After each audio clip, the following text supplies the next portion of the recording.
ఒక్కసారి మీ జీవితాన్ని వెనక్కి తిరిగి చూసుకోండి. ఎన్ని సందర్భాల్లో మీకు నిజంగా వద్దు అని అనిపించింది, కానీ మీరు సరే అని చెప్పేశారు? బంధువులడిగారు, ఫ్రెండ్స్ అడిగారు, ఆఫీస్లో బాస్ అడిగారు, ఇంట్లో వాళ్ళడిగారు, కానీ మీకు సమయం లేదు, శక్తి లేదు, ఇష్టం లేదు. అయినా మీరు ఒప్పుకున్నారు. ఎందుకు? ఎదుటివారి పని చాలా ముఖ్యమని అనిపించిందా, లేదా వాళ్ళు బాధపడతారేమో అన్న భయమా? మనలో చాలామంది ఒక పెద్ద అపోహలో జీవిస్తుంటారు. ఇతరులకు ఎప్పుడూ సహాయం చేయడం, అందరినీ సంతోషపెట్టడం, ఎప్పుడూ అవును అనడం మంచి వ్యక్తి లక్షణమని. కానీ ఒక్క ప్రశ్న, మీరు అందరినీ సంతోషపెడుతుంటే మిమ్మల్ని ఎవరు సంతోషపెడుతున్నారు? కొన్ని సంవత్సరాల తర్వాత చాలామంది ఒక విచిత్రమైన పరిస్థితిలో ఉంటారు. అందరూ వాళ్లను మంచి వ్యక్తి అంటారు, కానీ వాళ్లకే వాళ్ల జీవితం నచ్చదు. ఎందుకు? ఎందుకంటే ప్రతి అవునుతో వాళ్లు తమ జీవితంలో ఏదో ఒక భాగాన్ని కోల్పోతూ వస్తారు. ఇక్కడే ఈరోజు మనం తెలుసుకోబోయే అతిపెద్ద నిజం మొదలవుతుంది. పీపుల్ ప్లీజింగ్, నో చెప్పలేకపోవడం, ఎప్పుడూ ఇతరుల కోసం బ్రతకడం, ఇవి వ్యక్తిత్వ లోపాలు కావు. ఇవి సోమరితనం కాదు, ఇవి బలహీనత కూడా కాదు. వీటి వెనక మన మెదడు పనిచేసే ఒక అద్భుతమైన విధానం దాగి ఉంది. మీరు ఇతరులకు అవును అని చెప్తున్నప్పుడు నిజానికి మీరు వాళ్లను కాపాడటం లేదు, మీ మెదడు మిమ్మల్నే కాపాడాలని ప్రయత్నిస్తోంది. ఈ మాట మొదటిసారి వినగానే కొంచెం వింతగా అనిపించవచ్చు, కానీ ఈ వీడియో పూర్తయ్యేసరికి మీ గురించి మీకున్న ఎన్నో అభిప్రాయాలు పూర్తిగా మారిపోవచ్చు. ఇక్కడ ఒక చిన్న విషయం ముందుగానే చెప్పాలి. ఈ వీడియో కాస్త పెద్దగా ఉంటుంది, కారణం విషయం అలాంటిది. కాబట్టి వీలైతే మధ్యలో స్కిప్ చేయకుండా చివరి వరకు చూడండి. ఎందుకంటే ఈరోజు మనం కేవలం నో ఎలా చెప్పాలి అనేది నేర్చుకోబోవడం లేదు, దానికంటే చాలా లోతైన విషయం తెలుసుకోబోతున్నాం. అవేంటంటే, ఎందుకు కొంతమంది ఎప్పుడూ ఇతరుల చేత ఉపయోగించబడుతున్నారు? ఎందుకు కొంతమంది తమ కోసం నిలబడలేరు? ఎందుకు చిన్న నిర్ణయం తీసుకోవడానికే భయపడతారు? ఎందుకు ఇతరుల అభిప్రాయాలు మన జీవితాన్ని నియంత్రిస్తాయి? మరియు ఈ చక్రాన్ని పూర్తిగా ఎలా అధిగమించాలి? ఈ ప్రయాణంలో మనం సైకాలజీ గురించి మాట్లాడతాం, న్యూరోసైన్స్ గురించి మాట్లాడతాం, చిన్నప్పటి అనుభవాలు మన పెద్దల జీవితాన్ని ఎలా ప్రభావితం చేస్తున్నాయో చూస్తాం, మన మెదడు ఎలా మనల్ని మోసం చేస్తోందో అర్థం చేసుకుంటాం, చివరికి మన జీవితానికి నిజంగా యజమాని ఎలా కావాలో తెలుసుకుంటాం. ఎందుకంటే మన జీవితాన్ని మార్చే శక్తి ఒక పెద్ద నిర్ణయంలో ఉండదు, చాలాసార్లు ఒక చిన్న పదంలోనే ఉంటుంది. ఆ పదం లేదు. కానీ ఆ లేదు చెప్పడానికి ముందు మన మెదడు ఎందుకు అవును అంటోందో ముందుగా అర్థం చేసుకోవాలి. అక్కడి నుంచే మన అసలు ప్రయాణం ప్రారంభమవుతుంది.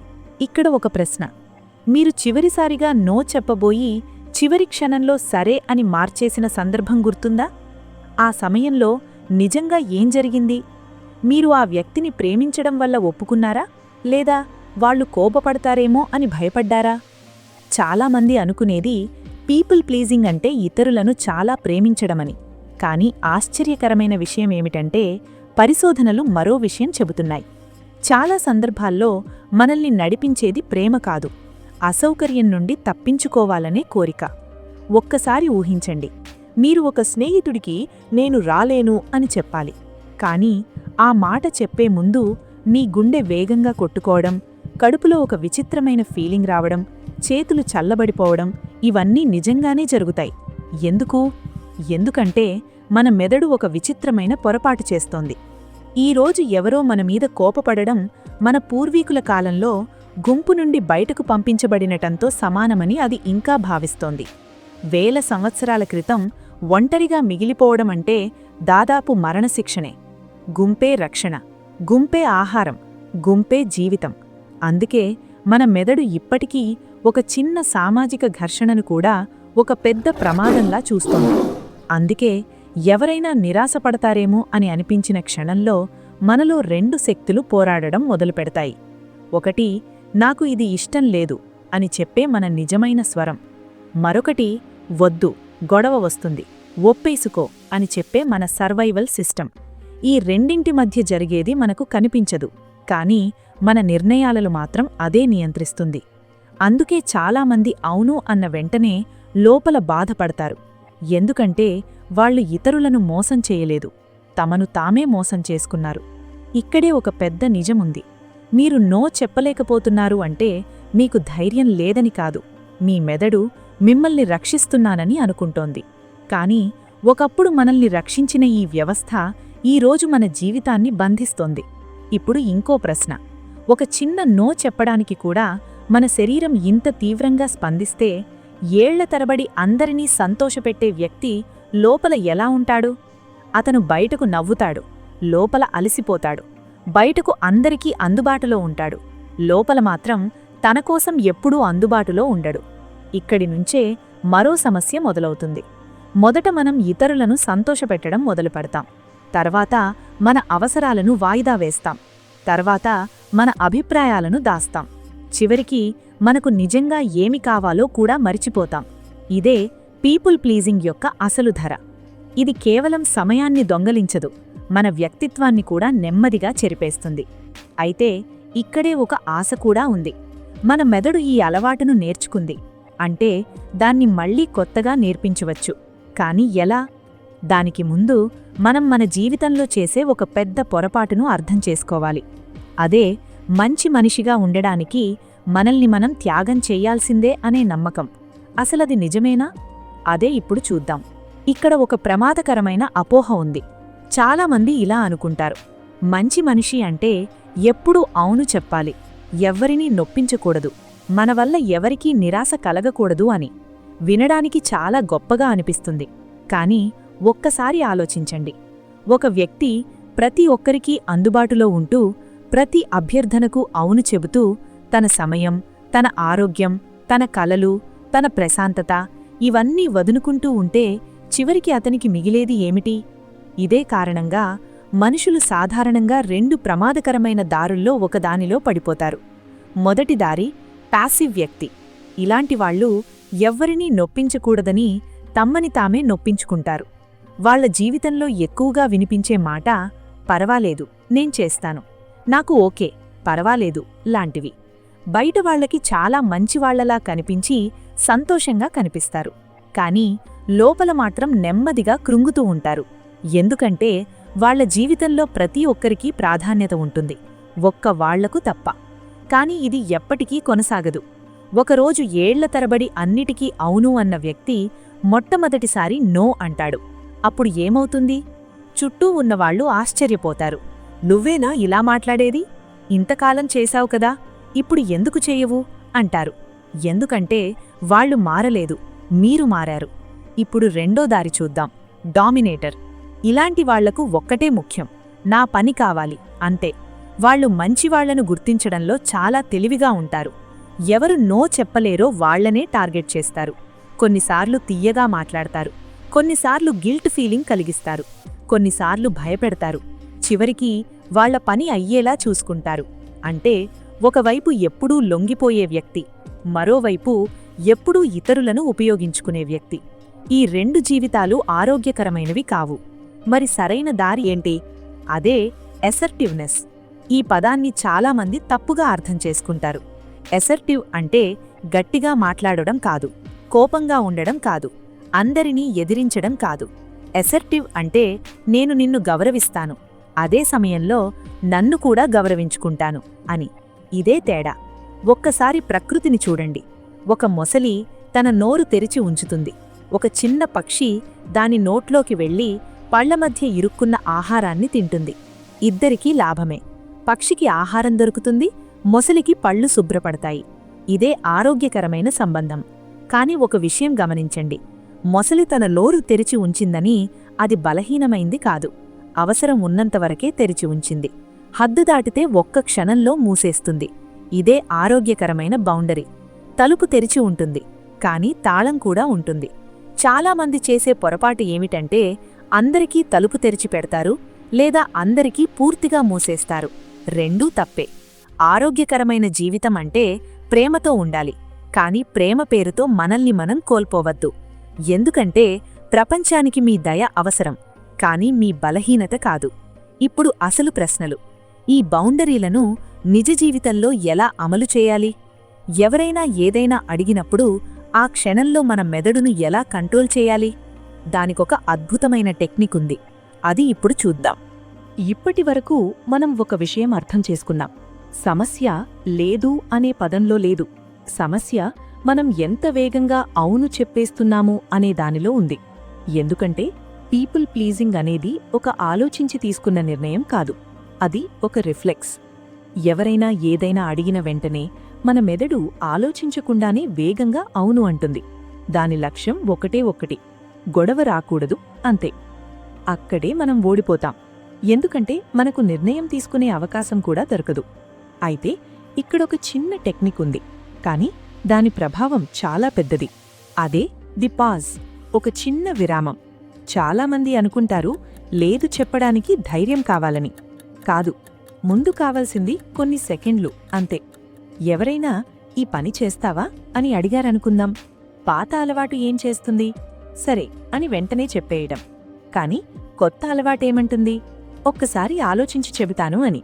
గమనించండి, మీరు లేదు కూడా చెప్పలేదు, అవును కూడా చెప్పలేదు. కేవలం సమయం కొనుగోలు చేశారు. ఆ కొద్ది నిమిషాల్లో మీ శరీరంలో ఉన్న ఆ పానిక్ తగ్గుతుంది, గుండె వేగం నెమ్మదిస్తుంది, భావోద్వేగాలు కాస్త శాంతిస్తాయి. అప్పుడు మొదటిసారి మీరు నిజంగా ఆలోచించడం ప్రారంభిస్తారు.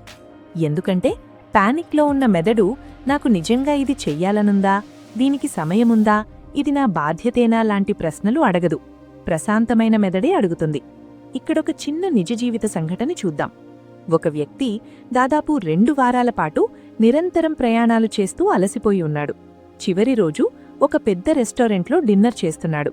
అతనికి ఒక్కటే కోరిక, వెంటనే గదికి వెళ్లి పడుకోవాలి. కాని అతని స్నేహితురాలు మాత్రం చాలా నెమ్మదిగా భోజనం చేస్తోంది. ఇంకా కనీసం 20 నిమిషాలు పడుతుంది. ఇప్పుడు అతని ముందు 2 ఆప్షన్లున్నాయి. మొదటిది మౌనంగా కూర్చుని లోపల కోపం పెంచుకోవడం. రెండవది లేచి వెళ్ళిపోవడం. కాని ఆమె ఏమనుకుంటుందో అనే గిల్ట్. చివరికి అతను మూడో దారి ఎంచుకున్నాడు. చాలా ప్రశాంతంగా ఒక చిన్న ప్రశ్న అడిగాడు, నేను పైకి వెళ్లి పడుకోవచ్చా? అంతే. ఆమె నవ్వుతూ ఖచ్చితంగా అంది. అక్కడితో సమస్య ముగిసిపోయింది. గమనించారా? అక్కడ గొడవ జరగలేదు, ఎవరూ బాధపడలేదు, ఎవరూ అవమానపడలేదు. కాని ఇద్దరి అవసరాలు గౌరవించబడ్డాయి. ఇదే ఆరోగ్యకరమైన బౌండరీ. ఇక్కడ మనం ఒక గొప్ప విషయం నేర్చుకోవాలి. చాలాసార్లు మనల్ని ఎక్కువగా బాధించేది ఇతరుల రియాక్షన్ కాదు, వాళ్లు ఎలా స్పందిస్తారో అనే మన ఊహ. మన మెదడు వాస్తవం కంటే ఊహలకి ఎక్కువ భయపడుతుంది. అందుకే మాట్లాడే ముందు మనమే 100 కథలు రాసేస్తాం. వాళ్లు కోపపడతారు, మనల్ని తప్పుగా అర్థం చేసుకుంటారు, రిలేషన్ పాడైపోతుంది లాంటివి. కాని నిజ జీవితంలో వాటిలో చాలా జరగవు. జరిగినా మన ఊహించినంత పెద్దవి కావు. కాబట్టి మొదటి విజయం లేదు చెప్పడంలో లేదు, వెంటనే అవును చెప్పకుండా ఉండడంలో ఉంది. ఒక చిన్న విరామం, ఒక చిన్న వాక్యం, నేను ఆలోచించి చెబుతాను అని. ఈ ఒక్క అలవాటు మీ నిర్ణయాల నాణ్యతను పూర్తిగా మార్చేస్తుంది. ఎందుకంటే ఆ కొద్ది నిమిషాల్లో మీరు ఇతరుల కోసం కాదు, మొట్టమొదటిసారి మీకోసం ఆలోచించడం ప్రారంభిస్తారు. ఇప్పుడొక ప్రశ్న, మీరు ఎప్పుడైనా చాలా మర్యాదగా, చాలా ప్రశాంతంగా లేదు అని చెప్పిన తర్వాత కూడా రోజంతా అదే విషయం గురించి ఆలోచించారా? నేను అలా చెప్పకపోయుంటే బాగుండేది, వాళ్లు బాధపడ్డారేమో, నేను చాలా స్వార్థంగా ప్రవర్తించానా, ఇలాంటి ఆలోచనలు వచ్చాయా? అయితే మీరు ఒంటరివారు కాదు. చాలామంది బౌండరీ పెట్టడం నేర్చుకున్న తర్వాత మొదటి ఎదుర్కొనే శత్రువు గిల్ట్. కాని ఇక్కడే మనం ఒక పెద్ద పొరపాటు చేస్తాం. గిల్ట్ వచ్చింది అంటే నేను తప్పు చేశాను అని అనుకుంటాం. కాని ప్రతి గిల్ట్ తప్పు చేసిన సంకేతం కాదు. కొన్నిసార్లు అది మనం మారుతున్న సంకేతం. ఒక్కసారి ఇలా ఆలోచించండి. ఏళ్ల తరబడి ప్రతి ఒక్కరికీ అవును చెప్పిన వ్యక్తి ఒకరోజు తన అవసరానికి ప్రాధాన్యత ఇచ్చాడు. అప్పుడు మన మెదడు ఏమంటుంది? ఇది కొత్తది, ఇది ప్రమాదకరమేమో, ఇంతకాలం ఇలా చెయ్యలేదు కదా అని. అందుకే గిల్ట్ని పంపిస్తుంది. అంటే గిల్ట్ అనేది ఎప్పుడూ నైతిక తప్పిదానికి రివార్డ్ కాదు. చాలాసార్లు అది పాత అలవాట్లు మారుతున్నప్పుడు వచ్చే నొప్పి, అంతే. దీన్ని ఒక కథతో అర్థం చేసుకుందాం. ఒక కుటుంబంలో తండ్రి తన పిల్లలకు చాలా ప్రేమతో ఒక పురాతన బిలియర్డ్స్ టేబుల్ని బహుమతిగా ఇచ్చాడు. చాలా విలువైనది, చాలా జ్ఞాపకాలతో కూడినది. కాని ఒక సమస్య ఉంది. ఆ భారీ టేబుల్ ఇంట్లో ఎవ్వరూ వాడటం లేదు. మొదట ప్లేరూంలో పెట్టారు. కొన్ని సంవత్సరాల తర్వాత బేస్మెంట్లో పెట్టారు. తర్వాత దానిపై వస్తువులు పెట్టడం మొదలుపెట్టారు. చివరికి అదొక పెద్ద స్టోర్ రూంలా మారిపోయింది. దాదాపు 20 సంవత్సరాలు ఎవ్వరూ వాడలేదు, కాని ఎవరూ తీసేయలేదు. ఎందుకు? ఒకే ఒక్క కారణం, నాన్న బాధపడతారేమో అని. ఆ టేబుల్ ఇంట్లో స్థలం ఆక్రమించలేదు, వాళ్ల మనసులో గిల్ట్ స్థలం ఆక్రమించింది. ఇప్పుడు ఒక్కసారి మీ జీవితం గురించి ఆలోచించండి. మీ ఇంట్లో కాకపోయినా మీ జీవితంలో ఇలాంటి పాత టేబుల్స్ ఉన్నాయా? మీకు ఇష్టం లేకపోయినా కేవలం ఎవరైనా బాధపడతారనే కారణంతో మీరు మోస్తున్న బాధ్యతలు, వదలడానికి గిల్ట్ కలిగించే సంబంధాలు, ఏమనుకుంటారో అని కొనసాగిస్తున్న అలవాట్లు. కొన్నిసార్లు మన జీవితాన్ని భారంగా మార్చేది మనం మోస్తున్న వస్తువులు కాదు, మనకు అవసరం లేని బాధ్యతలు. ఇక్కడ ఒక గొప్ప నిజముంది. మీరు మీకోసం సరైన నిర్ణయం తీసుకొని ఉండవచ్చు. అదే సమయంలో ఆ నిర్ణయం వల్ల ఎవరో నిరాశపడి ఉండవచ్చు. ఈ రెండూ ఒకేసారి నిజం కావచ్చు. కాని ఎవరో నిరాశపడ్డారని మీ నిర్ణయం తప్పైపోదు. చాలామంది ప్రేమ అంటే ఎప్పుడూ అందర్నీ సంతోషపెట్టడం అనుకుంటారు. కాదు, మెచ్యూర్డ్ ప్రేమ అంటే నిజాయితీగా ఉండడం. కొన్నిసార్లు నిజాయితీ తాత్కాలిక నిరాశను కలిగించవచ్చు, కాని దీర్ఘకాలంలో అదే ఆరోగ్యకరమైన బంధాలను నిర్మిస్తుంది. ఎందుకంటే ప్రతిసారీ మీ మనసును వదులుకొని బంధాన్ని కాపాడుకుంటే చివరికి బంధం మిగులుతుంది, కాని అందులో మీరు మిగలరు. కాబట్టి మరోసారి గిల్ట్ వచ్చినప్పుడు ఒక్కసారి ఆగి మిమ్మల్ని మీరు ఒక ప్రశ్న అడగండి. నేను నిజంగా తప్పు చేశానా, లేక నేను మొదటిసారి నాకు నేను విలువ ఇవ్వడం ప్రారంభించానా అని. ఈ ఒక్క ప్రశ్న గిల్ట్ని శత్రువుగా కాకుండా గురువుగా మార్చేస్తుంది. ఇప్పటివరకు మనం ఒక విషయం అర్థం చేసుకున్నాం.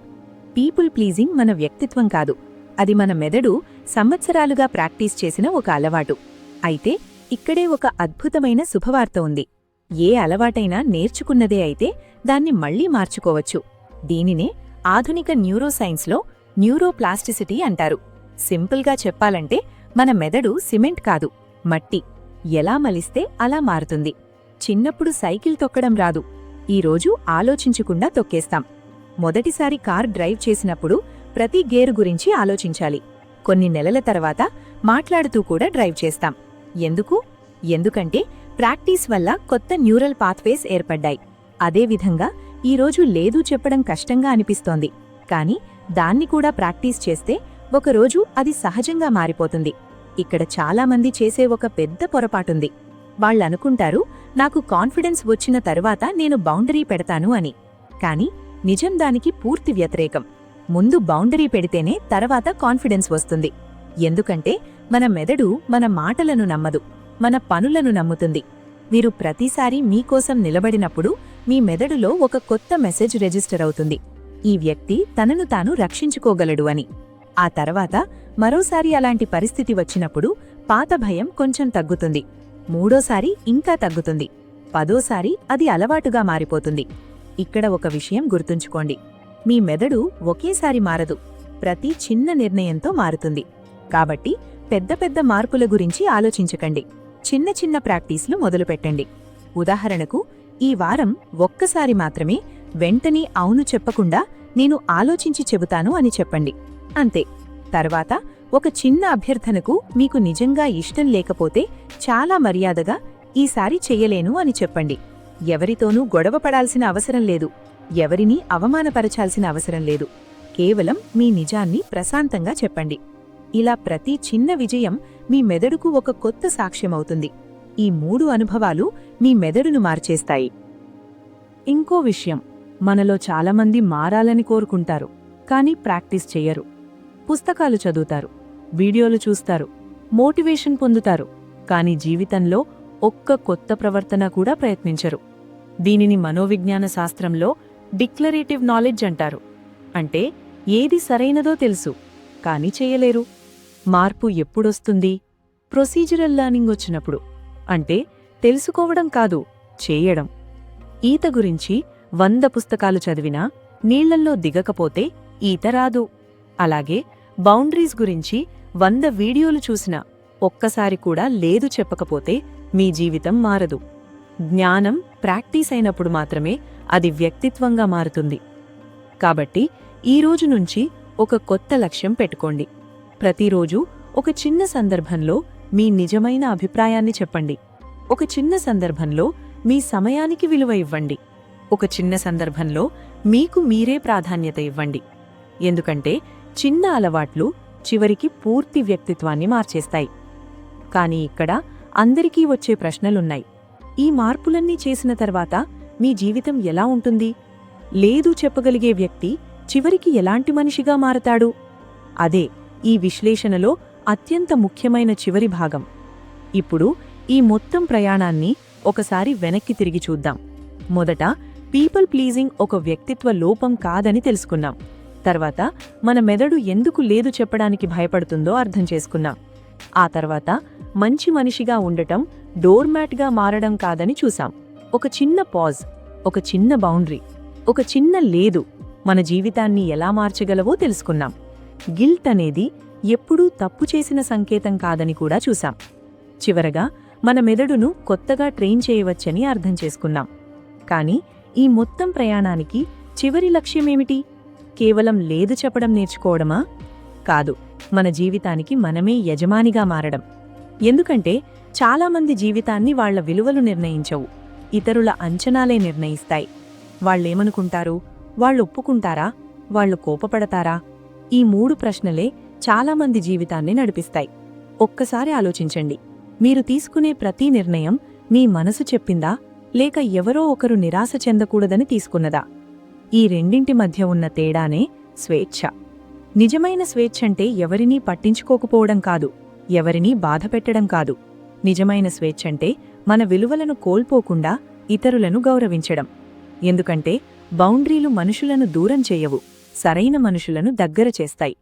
ఎందుకంటే మీ లేదుని గౌరవించలేని వ్యక్తి మీ అవునును కూడా నిజంగా గౌరవించడు. ఎందుకంటే అతనికి మీ ప్రేమ కాదు, మీ అందుబాటు మాత్రమే కావాలి. కాని మీ బౌండరీలను గౌరవించే వ్యక్తి మీతో ఉండటాన్ని ఎంచుకుంటాడు, మిమ్మల్ని ఉపయోగించుకోవడాన్ని కాదు. అందుకే ఆరోగ్యకరమైన బంధాలు త్యాగాల మీద కాదు, పరస్పర గౌరవం మీద నిలుస్తాయి. ఇప్పుడు మీ జీవితాన్ని మరోసారి పరిశీలించండి.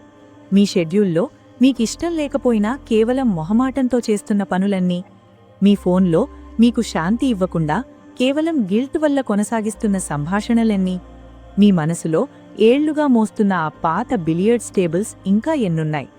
బహుశా మీకు కొత్త జీవితం కావాల్సిన అవసరం లేదు, కొత్త ఉద్యోగం కూడా అవసరం లేకపోవచ్చు, కొత్త నగరం, కొత్త మనుషులు, కొత్త అవకాశాలు కూడా అవసరం లేకపోవచ్చు.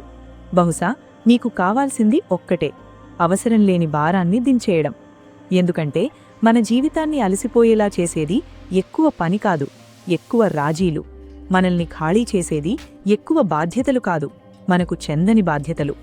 కాబట్టి ఈ వీడియో ముగించే ముందు మీకు మీరొక ప్రశ్న వేసుకోండి. ఈ రోజు నుంచి నా జీవితాన్ని నేను నిర్ణయిస్తానా, లేక ఇతరుల అంచనాలే ఇంకా నా జీవితాన్ని నడిపిస్తాయా?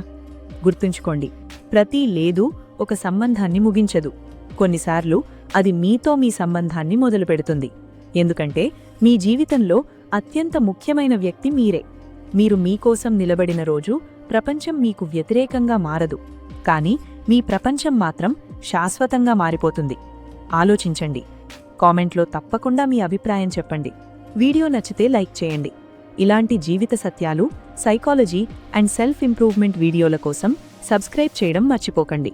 మరో ఆసక్తికరమైన విశ్లేషణతో మళ్ళీ కలుద్దాం. నమస్కారం.